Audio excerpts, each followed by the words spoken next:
বিসমিল্লাহির-রহমানির-রহিম। প্রিয় সাংবাদিক বন্ধুগণ, আসসালামু আলাইকুম। অত্যন্ত স্বল্প সময়ের মধ্যে আপনারা এখানে এসে উপস্থিত হয়েছেন, সেই জন্য আপনাদেরকে আন্তরিক ধন্যবাদ জানাচ্ছি। আমি আমার কথা শুরু করার আগেই আমরা আবারও এই সাম্প্রতিক আন্দোলনে যারা শহীদ হয়েছেন তাদের প্রতি গভীর শ্রদ্ধা জানাচ্ছি। আপনি জানেন যে গত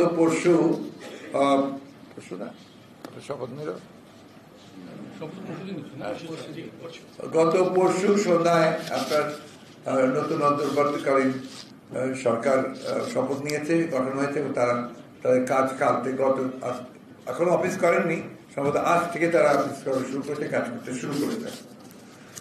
তো স্বাভাবিক একটি বিপ্লবের পরে, এত বড় একটি বিপ্লবের পরে কিছু কিছু সমস্যা থাকতেই পারে। আর যেখানে আপনার এমন একটা অচলাবস্থার সৃষ্টি হয়েছিল, যেখান থেকে আপনার এখন থেকে আবার একদম পুরো নর্মালসিতে নিয়ে আসার এটা এত সহজ নয়।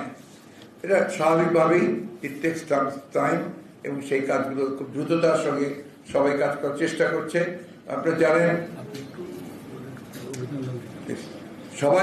সবাই কাজ করছে এবং আপনার অতি দ্রুত তারা একটা পরিস্থিতি স্বাভাবিক করে নিয়ে আসার জন্য তারা কাজ শুরু করেছেন। আমরা আমাদের দলের পক্ষ থেকে আমরা এই নতুন যে আপনার অন্তর্বর্তীকালীন সরকার, তার প্রধান প্রফেসর ইউনূস সহ সকল অ্যাডভাইজারদেরকে আমরা উপদেষ্টাদেরকে আমরা আপনার ভাই আমি এইভাবে পারবো না, কিন্তু আপনারা দয়া করে একটা কেটে শুরু করবেন আবার। হ্যাঁ প্লিজ। আমরা অন্তর্বর্তীকালীন সরকারকে আন্তরিকভাবে ধন্যবাদ জানাচ্ছি যে তারা অত্যন্ত আন্তরিকতার সঙ্গে তাদের কাজ শুরু করেছেন। প্রথমে যে কাজগুলো তারা শুরু করেছেন সেই কাজগুলো নিঃসন্দেহে গোটা দেশের জাতির কাছে অনেকটা আপনার একটা আশার সৃষ্টি করছে। আপনারা জানেন ইতিমধ্যে সুপ্রিম কোর্ট থেকে 4জন না 5জন, 6জন বিচারপতি পদত্যাগ করেছেন। নতুন একজন প্রধান বিচারপতিকে বোধহয় নিয়োগ দিয়েছেন প্রেসিডেন্ট, তাই না? প্রধান বিচারপতি হিসেবে নিয়োগ দিয়েছেন, তো ভারপ্রাপ্ত নিয়োগ দিয়েছেন।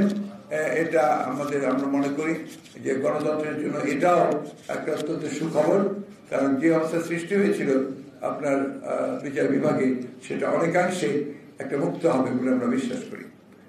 আমরা অত্যন্ত আপনার উদ্বিগ্ন হয়েছি যে দেশে এবং বিদেশে কিছু কিছু গণমাধ্যমে বাংলাদেশের বর্তমান পরিস্থিতি নিয়ে বিভ্রান্তিকর আপনার খবর সংবাদ পরিবেশন করা হচ্ছে এবং সেখানে আপনার বিভিন্নভাবে আপনার সংখ্যালঘু সম্প্রদায়ের উপরে আক্রমণ, জনগণের আপনার আইন শৃঙ্খলা পরিস্থিতির অবনতি, এই সমস্ত বিষয়গুলো তুলে ধরছে, যা আমরা মনে করি যে একেবারেই সঠিক নয়। কিছু কিছু জায়গায় কিছু কিছু সমস্যা তৈরি হয়েছে, নিঃসন্দেহে সমস্যাগুলো সম্প্রদায়গত ভাবে নয়, ধর্মীয় ভাবে নয়, এগুলো আপনার রাজনৈতিক ঘটনা ঘটেছে। কোথাও হয়তো দেখা গেছে যে আপনার একজন বাড়ি ক্ষতিগ্রস্ত হয়েছে, হামলা হয়েছে, তিনি হয়তো বা আওয়ামী লীগ করেন, সেখানে সেভাবে হয়েছে। এটার সঙ্গে কোনো রাজনৈতিক দলের, বিশেষ করে আমাদেরকে জড়িয়ে একটা আপনার অপপ্রচার চালানোর চেষ্টা করা হচ্ছে। এটার আমরা তীব্র নিন্দা জানাচ্ছি। একই সঙ্গে আমরা স্পষ্টভাবে বলতে চাই যে এই ধরনের কোনো ঘটনার সঙ্গে বিএনপি তো জড়িত নয়, বাংলাদেশের কোনো সুস্থ স্বাভাবিক রাজনৈতিক দল বা ব্যক্তিও জড়িত থাকতে পারে না। এটা সম্পূর্ণভাবে একটা চক্রান্ত চলছে, যে চক্রান্তে বাংলাদেশের অর্জিত যে আমরা একটা স্বাধীনতাই বলবো নতুন করে আমরা অর্জন করছি, সেটাকে নস্যাৎ করবার একটা চক্রান্ত শুরু হয়েছে। আমরা একটা জিনিস আমাদের জানিয়ে রাখতে চাই যে এই বিগত আন্দোলনে বিজয়ের পূর্বে সরকার বাহিনী দিয়ে যে নৃশংসভাবে গণহত্যা করা হয়েছে, সেই গণহত্যার ব্যাপারে আমরা সবসময় কথা বলে এসেছি এবং জাতিসংঘের উদ্বেগ ছিল এটাতে সবচেয়ে বেশি। আমরা সিদ্ধান্ত নিয়েছি যে জাতিসংঘের কাছে আমরা এই বিষয়ে একটা নিরপেক্ষ তদন্ত চেয়ে আমরা চিঠি পাঠাবো। আমরা এটাও সিদ্ধান্ত নিয়েছি যে আমাদের প্রধান উপদেষ্টা প্রধান উপদেষ্টা যিনি, তাকে আমরা চিঠি দেব।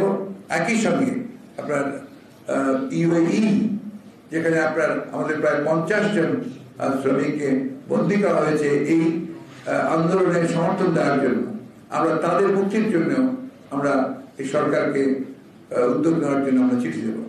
আমরা চেষ্টা করব চিঠি দেওয়ার। এই বিষয়গুলো আপনাদের জন্য জানিয়ে রাখলাম এই জন্যে যে অনেকে মনে করছেন যে আমরা এই বিষয়গুলো বলে কোনো উদ্যোগ নিচ্ছি না। আমরা অবশ্যই এটার উদ্যোগের মধ্যেই আমরা এই চিঠিগুলো পাঠিয়ে দেবো। আমি বক্তব্য আজকে বেশি বাড়াবো না।